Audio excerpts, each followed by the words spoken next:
Hello friends, कैसे हैं आप सब लोग। Welcome back to extra classes. आज हम वायरलेस ट्रांसमिशन के अंदर आगे वाला पोर्शन पढ़ेंगे। उसके अंदर हमने 2 कंप्लीट कर लिए हैं, रेडियो वेव और माइक्रोवेव ट्रांसमिशन। अब थर्ड नंबर का हम पढ़ेंगे सैटेलाइट कम्युनिकेशन, यानी कि उपग्रह संचरण।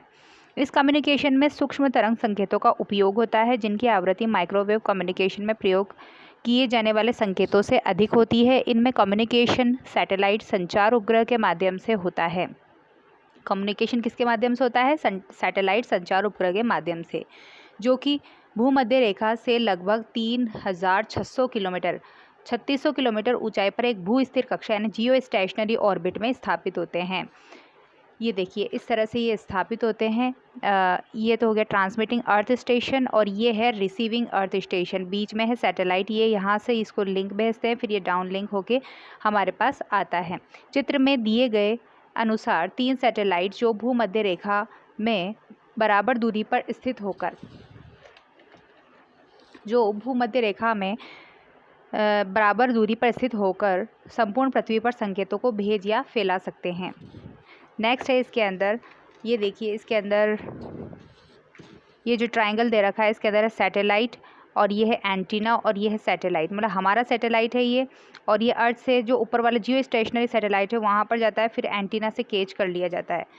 और उसके बाद है सैटेलाइट कम्युनिकेशन में 6 गीगाहर्ट्ज़ आवृत्ति के सिग्नल्स को पृथ्वी से उपग्रह के पास भेजे जाते हैं। 36,000 किलोमीटर दूरी तय करने के बाद, कितने? 36,000 किलोमीटर दूरी तय करने के बाद सिग्नल वीक हो जाते हैं, जो उपग्रह ट्रांसपॉन्डर की सहायता से संकेतों को पुनः शक्तिशाली बनाकर पृथ्वी की तरफ भेजता है, जो पृथ्वी पर उपस्थित रिसीवर द्वारा प्राप्त किए जाते हैं। इस प्रकार के ट्रांसमिशन का उपयोग अंतर्राष्ट्रीय संचार, टीवी कार्यक्रमों के प्रसारण आदि में किया जाता है।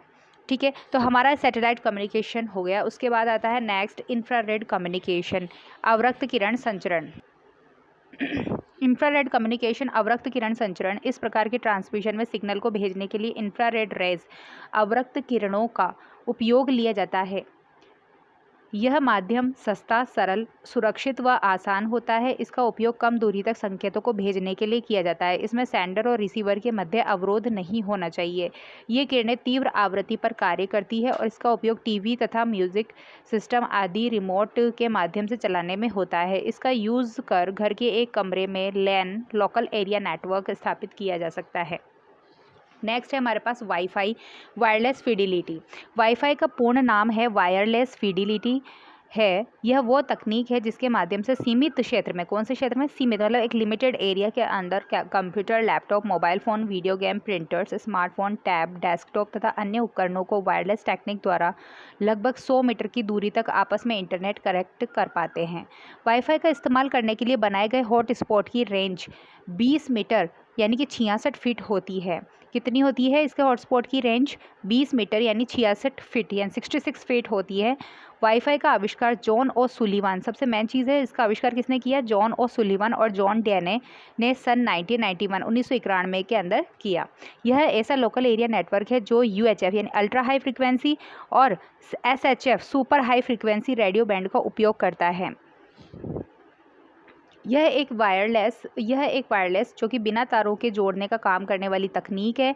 इसे WLAN यानी कि वायरलेस लोकल एरिया नेटवर्क के नाम से भी जानते हैं, जो IEEE यानी कि institute of electrical and electronics engineers पर आधारित है। वाईफाई एक अंतर्राष्ट्रीय संगठन अलायंस कंपनी का ट्रेडमार्क है। वाईफाई क्या है? एक अंतर्राष्ट्रीय संगठन अलायंस कंपनी का ट्रेडमार्क है। वाईफाई सूचना प्रसारण करने के लिए रेडियो तरंगों का उपयोग करता है। किसका उपयोग करता है सूचना प्रसारण करने के लिए? रेडियो तरंगों का उपयोग करता है। वाईफाई एनेबल्ड डिवाइस ही वाईफाई की रेंज में आने पर वाईफाई की रेंज में आने पर वाईफाई से कनेक्ट हो सकते हैं। ये देखिए, इस तरह के जब हम हॉटस्पॉट या वाईफाई चलाते हैं तब हमारे पास ये ऊपर मोबाइल में इस तरह का कनेक्शन आता है। इसी को हमने वाईफाई बताया है।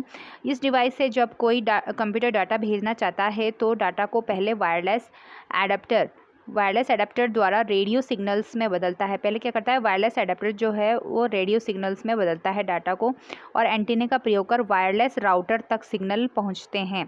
अब ये क्या करते हैं? एंटीना का बीच में प्रयोग करके कहाँ पर पहुंचाते हैं सिग्नल्स को? वायरलेस राउटर तक, जिन्हें वह डीकोड कर इंटरनेट पर भेजता है। फिर उनको मशीनी लैंग्वेज में जो भी कन्वर्ट कर सकता है उसको डीकोड कर देता है और उसके बाद इंटरनेट के ऊपर भेजता है, जिससे हमें इंटरनेट मिलता है। उसके बाद है यह प्रक्रिया रिवर्स भी होती है।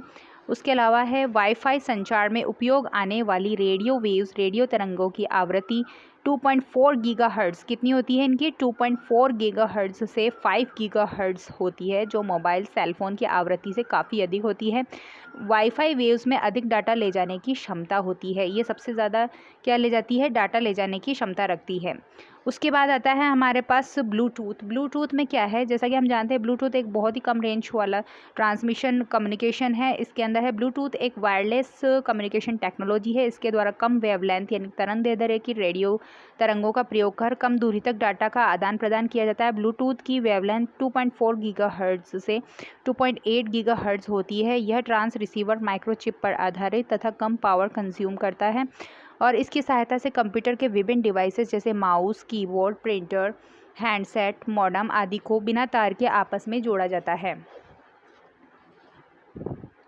तथा वायरलेस पैन यानी कि wireless personal area network, pan की फुल फॉर्म क्या है? पर्सनल एरिया नेटवर्क भी बनाया जाता है। ब्लूटूथ इलेक्ट्रॉनिक डिवाइस जैसे